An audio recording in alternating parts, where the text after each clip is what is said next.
Caleb Moore's dashboard clock displayed 11:47 p.m. as his 18-wheeler rolled across Harrison Bridge. The outside temperature gauge read -5 degrees Celsius, and the radio buzzed with alerts about an unexpected Sunday night snowstorm. At 42, Caleb had logged enough overnight routes to recognize when roads turned treacherous, and this was one of those nights. 2 decades as a long-haul trucker had carved permanent lines into his rugged face.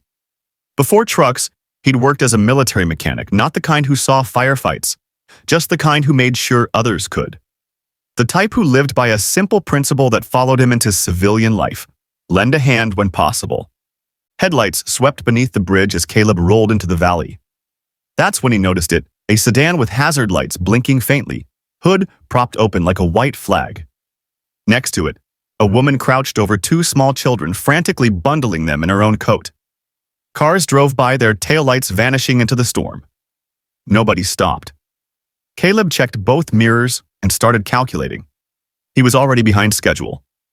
The delivery time was tight, and company rules discouraged unscheduled stops. The logical move was clear. He shifted down anyway. The big rig growled as he eased onto the narrow shoulder, flashers casting orange light across the snowy bank. The woman looked up. Surprise and fatigue etched across her face as Caleb opened the door. "Engine trouble?" he called, breath steaming into the cold air. She nodded, holding her children close. One looked about 6, the other maybe 4, no longer crying, but wearing the wide-eyed look of quiet fear. "Climb in," Caleb offered, gesturing toward his cab. "Heater works." She hesitated. We can't afford a tow." Caleb chuckled, breath forming another puff.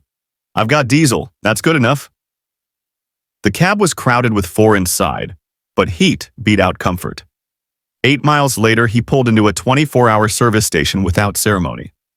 He bought 3 hot chocolates and sandwiches, setting them down before the grateful family. As they waited, the clerk had phoned a relative to come get them.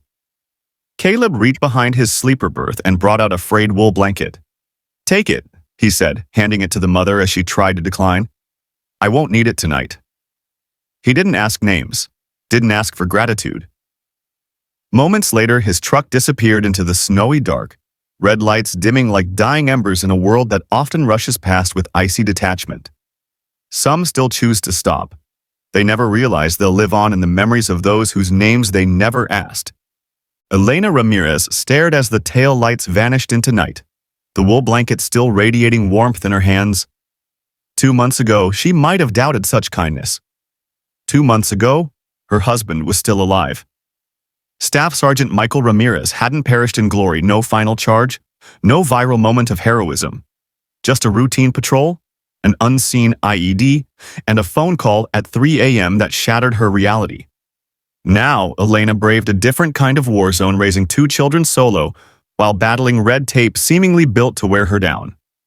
Tonight had carried extra weight. It would have been Michael's 34th birthday. Elena had promised the kids they'd visit his favorite fishing spot to release paper lanterns in his honor.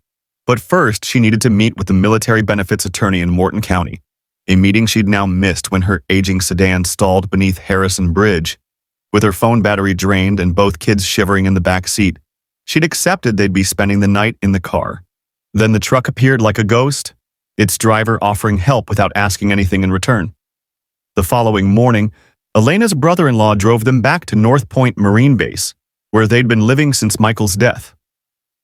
As they passed through the gate, Lieutenant Stephanie Wilson-Steff waved them down. "Missed you at the meeting yesterday," she said, leaning into the car window. "Everything okay?" Elena exhaled. "Car broke down. We'd still be stuck there if some trucker hadn't pulled over." Something in her voice made Steph's eyebrows lift. A random truck driver stopped on Harrison Bridge in that snow? "Gave us his blanket, too," Elena's 6-year-old son chimed from the back seat, clutching the worn wool like a prized possession. Later that day, in Steph's office, Elena explained further. Steph, who worked as personnel liaison to Colonel Whitmore, the base commander, listened carefully, occasionally jotting notes. "Did you catch his name?" she asked. Elena shook her head. "Just Caleb. Saw it on his thermos." Steph nodded slowly. "Mind if I take a look at the blanket?" The wool blanket was clearly military issue, though worn with age. In one corner, faint stenciled initials read, CM. "Do you mind if I look into this?" Steph asked. Elena shrugged. "Why? He just helped us, no big deal." "Because," Steph said cautiously, "the colonel knew your husband. He'd want to know someone looked after Michael's family." That evening, security camera footage from the roadside station showed the truck's company logo and ID number. One call to dispatch confirmed the driver. Caleb Moore, former military mechanic, now senior driver for Interstate Freight Lines. Within hours, the story and video made the rounds on an internal Marine message board. "Honor beyond duty, civilian aids fallen Marines family." Comments poured in from active duty members and veterans alike. "This is why we serve. Someone buy this man a beer. He reminds me why I still wear the uniform." Colonel Whitmore watched the footage without speaking. Then he picked up his phone. "Get me 5 volunteers from Baker Company and find out where Mr. Moore lives." Meanwhile, Caleb had returned home after his run, unaware of the ripple effect his small gesture had created. He washed his rig, microwaved a frozen meal, and settled into his recliner to watch the evening news. Tomorrow meant another delivery, another deadline, another unremarkable stretch of road. Some people make a difference with one quiet act, and sometimes that single act echoes across an entire community. Do you believe true kindness ever stays invisible for long? The sharp growl of diesel engines jolted Caleb awake from his half-doze in front of the TV. Morning light leaked through the blinds as he shuffled to the window, coffee in hand. What he saw made him pause mid-sip. 3 military jeeps idling at the curb, their olive drab color stark against the snow-dusted street.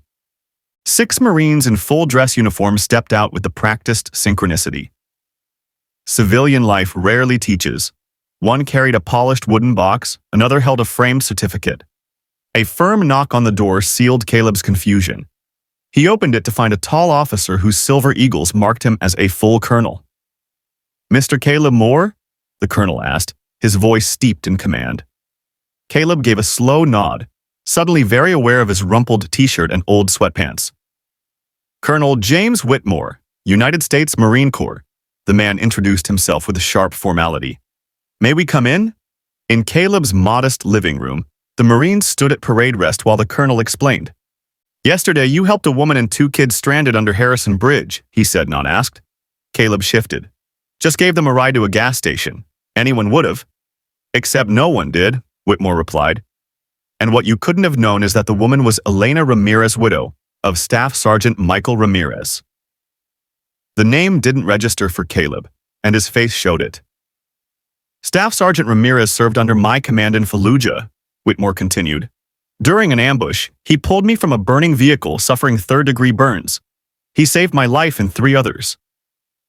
The colonel's voice stayed even, but something flickered in his expression. "We lost him to an IED 2 months ago." Caleb swallowed. "I didn't know." "That's what makes your gesture so important," Whitmore said. "You had no idea who they were. You just saw someone in need." One of the younger Marines stepped forward and opened the wooden box. Inside rested a medallion, on a blue ribbon, the Distinguished Public Service Award, the highest civilian honor the Marine Corps can give. "This isn't typical protocol," Whitmore admitted, "but sometimes protocol doesn't reflect what really matters." Another Marine presented the framed certificate. In beautiful script, it read, "Kindness needs no uniform." Caleb stared at the unexpected honors, speechless. Eventually, he asked, "How did you even find me?" A faint smile tugged at Whitmore's lips. "We're Marines, Mr. Moore. Tracking things down is kind of what we do." The youngest Marine, barely old enough to order a beer, stepped forward. "Sir," he said to Caleb, the respect in his tone matching that for a superior officer. "What you did, it's the reason I signed up, to protect people who act like you do." Before Caleb could answer, all 6 Marines stood at attention and offered a crisp salute, the highest form of respect one service member can show another. Word of the unexpected ceremony traveled quickly. Surveillance footage from the fuel stop, shared with Elena's approval, went viral, along with photos of the Marines at Caleb's house. Within 2 days, the story had circulated tens of thousands of times, drawing comments from civilians and military alike. "This is the America I serve for. No cape, no badge, no uniform. Just pure humanity." "Who's chopping onions in here?" TV networks reached out. Radio personalities requested interviews. A well-known trucking journal asked to feature him on their cover. Caleb turned them all down, uneasy with the attention. When a persistent journalist caught him at a rest stop and pressed for a comment, he just shrugged and said, "I did what felt right. No need to make a fuss." That evening, he gently placed the medallion and commendation in his bedroom drawer rather than putting them on display. The next day, he climbed back into his truck cab, logged his starting miles, and pulled back onto the road, just as he had so many times before. Except now, a new wool blanket lay folded in his sleeper berth, ready for whoever might need it next. When honor isn't about titles or outfits but simply doing the right thing, that becomes the noblest uniform of all. If you believe everyday kindness still exists, type honor. Life carried on mostly the same for Caleb Moore. Same highways, same rest stops, same quiet meals at roadside diners. But subtle shifts echoed through his routine, like mile markers on an unseen path. At a gas station in Nebraska, another trucker quietly paid for his coffee. In Illinois, a loading dock manager checked his ID, then shook his hand with an unexpected sincerity. Near Pittsburgh, a state trooper who pulled him over for a standard inspection saw his name and said, "My brother's a Marine. Thanks for what you did," then waved him through. Fame fortunately faded quickly, but respect took deeper root. A week after the Marine's visit, a letter came with no return address. Inside was a handwritten note on soft blue paper. "Mr. Moore, my son keeps asking when we'll see the kind truck man again. I told him we will, when we're lucky a second time. The blanket you gave us now keeps them warm for bedtime stories. I tell them it's enchanted. It holds the warmth of good people doing the right thing when nobody's watching. Thank you for proving me right when I most needed it. Elena Ramirez." Caleb folded the letter with care and tucked it next to the medallion. Not for others to see, but to remember.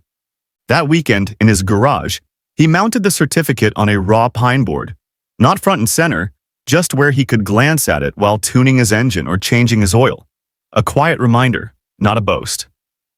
The following Sunday, his route brought him past the same service station where he'd bought food for Elena and her kids. As he filled his thermos with coffee, the clerk caught his gaze, gave a subtle nod of recognition, and waved off the charge. Neither spoke a word, but in that silent exchange, an understanding passed between them. Sometimes heroism isn't about big scenes or daring rescues. It's about hitting the brakes at the right time. "I used to think the world was as cold as that winter road," Caleb would later say. "Now I'm not so sure." Caleb's story isn't about miracles, it's about moments. A small act of stopping can create a legacy of being remembered. People like him don't need awards or headlines. They need us to share their stories, to remind the world they were here. When I first heard of Caleb Moore, I wondered how often I'd pass someone in trouble, too busy with my own path to see theirs. How many chances to connect vanish in our rearview mirrors every day? The medal the Marines gave him wasn't just for stopping to help. It was for showing us who we could be, if we simply paused to notice each other. Elena's children still have that blanket.